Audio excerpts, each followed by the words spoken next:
you can tell by the color of my hair that I've been around a while.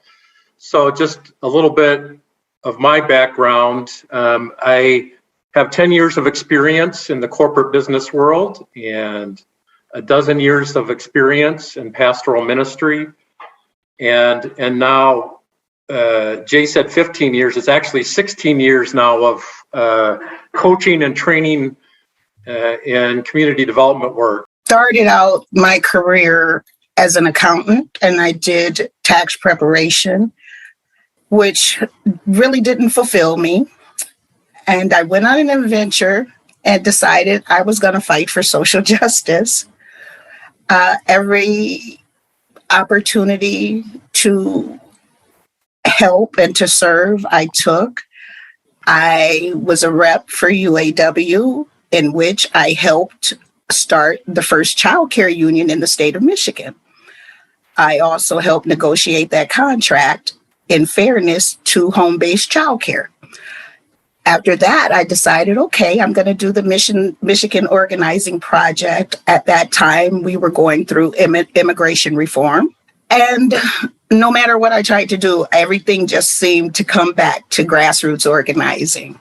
And then this opportunity came up. And of course, I knew this was what I wanted to do. Yeah, I was kind of born and raised in West Michigan in a very conservative bubble. And then I got a teaching degree and had a chance to work cross-culturally through a mission organization in West Africa for several years. Kind of cut my teeth on cross-cultural engagement there. Came back to West Michigan after several years and just to get the lay of the land, kind of settled down in Southeast GR and had a kind of, it wasn't a traumatic experience, but a troubling experience in the neighborhood one afternoon that kind of burst my white privileged bubble. And I kind of had this moment of, do I dig in and kind of figure out what's going on and what I can do to work to, better this neighborhood, or do I move out to the suburbs and, do whatever else, do something else. And I just had this sense that I wanted to really invest in the neighborhood I lived in. Yeah, we love this kind of hands-on engagement so much that it's just, we feel like it's worth giving ourselves to this work as a team.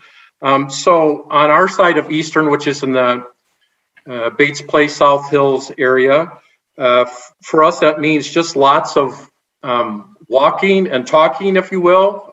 We pretty consistently, regardless of weather and conditions, unless it's crazy, we make it a point to walk the neighborhood every week. We have lots of front porch conversations.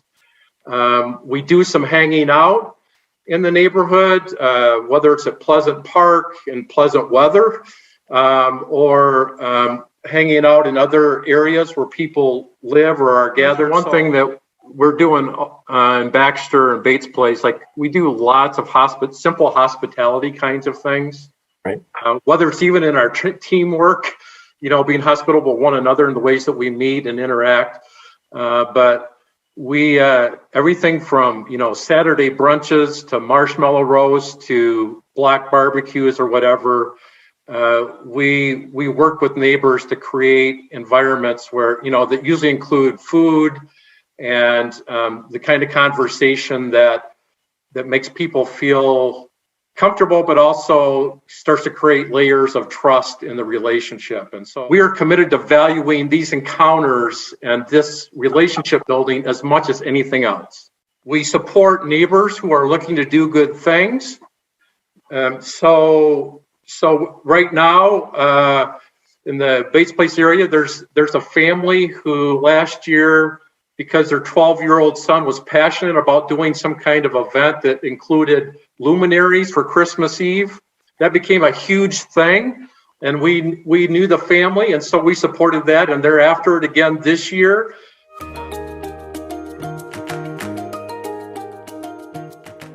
One of the most joyful memories is in the first year we were pulling the team together and doing this work, we threw some interviews with community leaders, we're able to meet Kim over at Allen Manor, the manager there. It's a senior resident living facility in the neighborhood.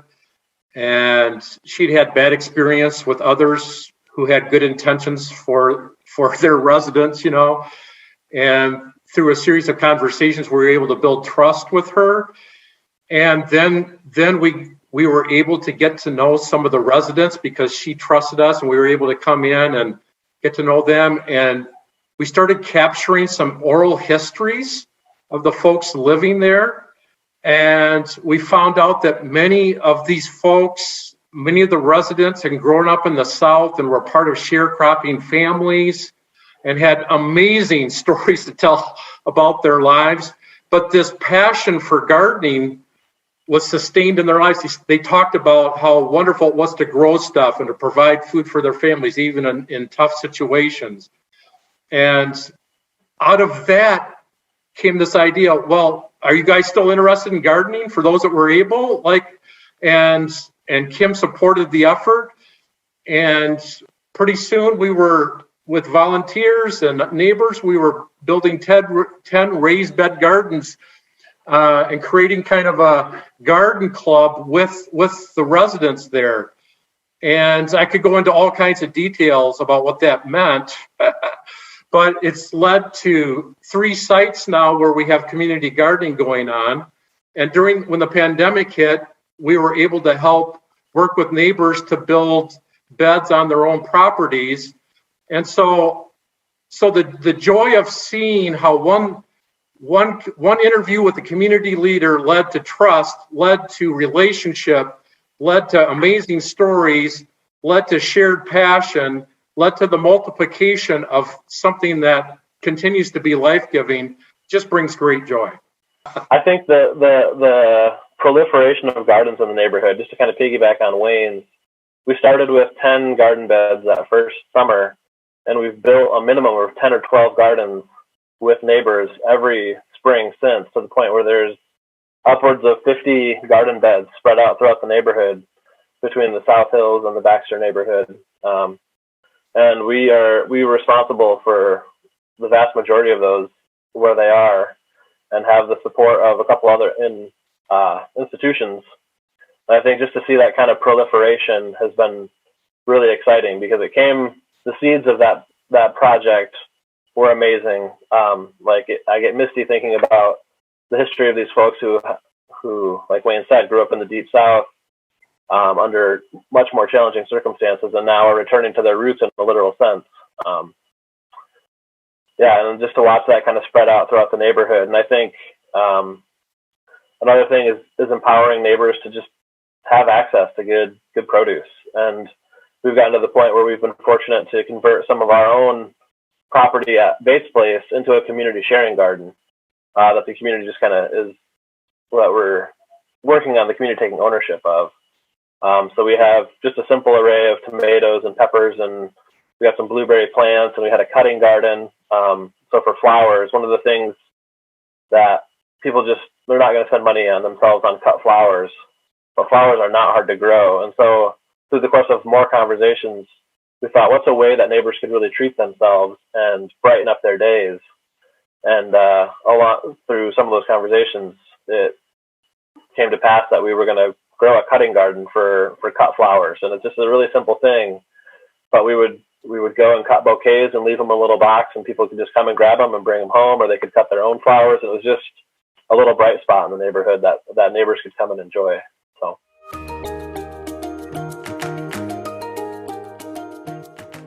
The Joe Taylor Park is in the Baxter neighborhood area. Joe Taylor Park has pretty much been deemed a no-go. A lot of violence has taken place there, to the point where neighbors have said, oh, we won't go there.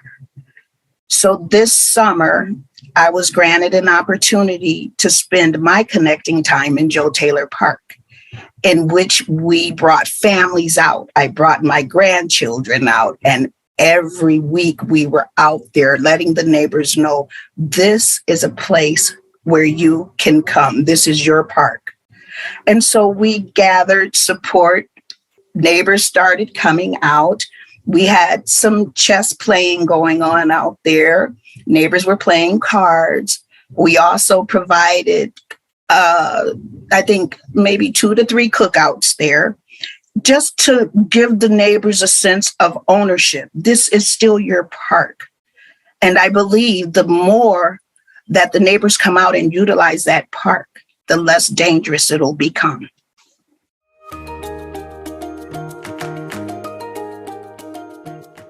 I think the luminary, going back to that idea, that one is a good example of that, because here's a young man who has an idea. He's 11, 12 years old. And so I have experience in education, and I think I gravitate towards conversations with younger folks better than I do with adults oftentimes.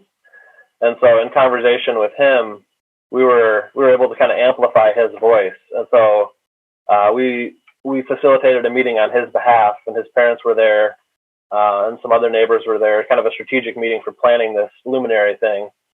And instead of like defaulting to asking his parents the questions, we were propping him up and propping his voice up. And I could, as we did this, I could kind of see him realizing that he was an equal stakeholder in this planning, and it was going to be up to him to kind of make it happen and to empower folks.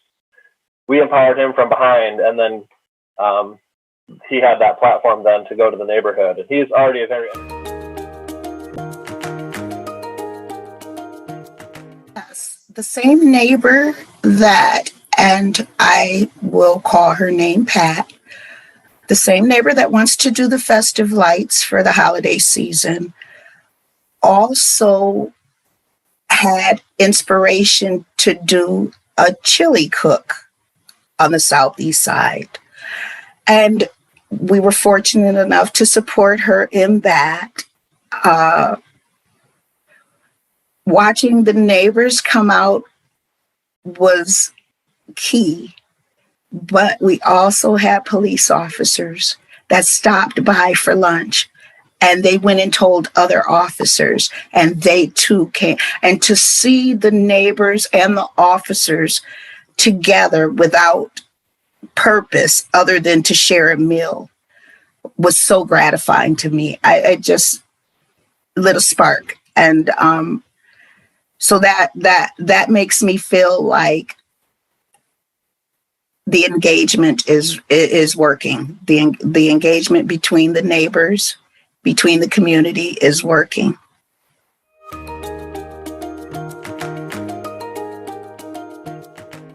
I'm an introvert, so left to my own devices, I would just walk quietly down the road. But this job demands more from me, and that's grown me a lot to become what seems like a natural conversationalist when that might not have been the way I was wired originally.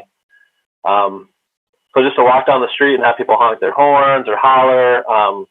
One guy on a block calls me Breakfast Man because we did some hospitality events around brunches for neighbors, and it was kind of like a brunch potluck, and I apparently brought really memorable breakfast foods. And so that's just like on that block, that's what they holler when I walk by. So.